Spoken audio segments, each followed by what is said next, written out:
We should always have a very heated debate before them. Yeah. Work it. Yep.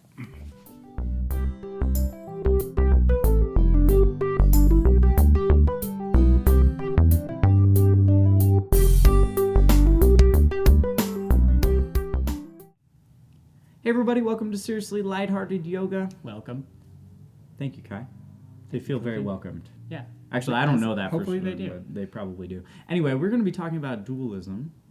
Woohoo. And we talked about it a bit yesterday. Yeah, we touched on it very briefly in the video yesterday about samadhi, but what is the bigger picture of dualism? Boring it a little further. Yeah. So yeah, guys, this concept of dualism, we have a few different kind of really apparent things in yoga that are dualistic. Purusha and Prakriti would be number one. Kind of the matter, and then the spirit. Spirit kind of being there, formless, changeless. The matter being ever-changing, always in form of some sort. And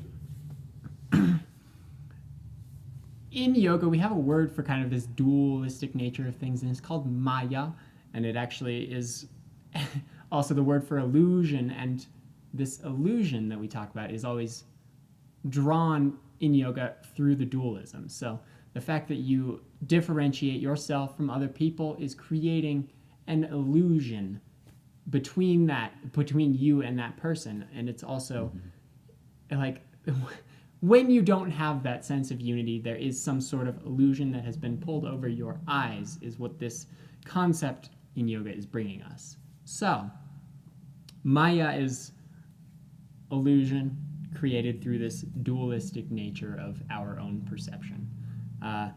Bringing this a little bit further, the final liberating moment of yoga is called moksha, and that's liberation in Sanskrit. And it's kind of seen as like an emancipation from this sort of dualistic view of things. Our ability to perceive the dualism kind of begins to die off. It falls away. That's kind of seen as that liberation moment. And that's just a bit more on where we went yesterday for your guys' heads to fill with. So yeah, absolutely. So when you're in your yoga practice, the goal is to break down that illusion, break down that barrier that is inherently there as built over time.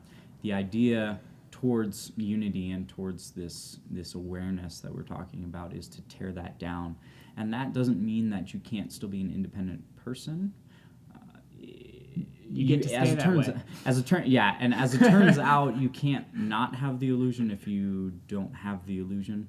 You can't tear it down if it doesn't exist. There's nothing to tear down. And so then you're not going to reach that. So you can't actually reach this final awareness without first having this dualism to begin with. So the universe plays hide and seek with itself. Yeah, it's kind of just twisted up on itself a little bit here, but hopefully it makes sense for you guys. Let us know if you have any questions. Give somebody a high five. Play around with it. There's a lot to be thought about. Even though we expressed this in just a couple of minutes, there's a lot more thinking that needs to be done. So give it some thought, guys. Absolutely. Have fun with your yoga practice, and we'll see you guys tomorrow.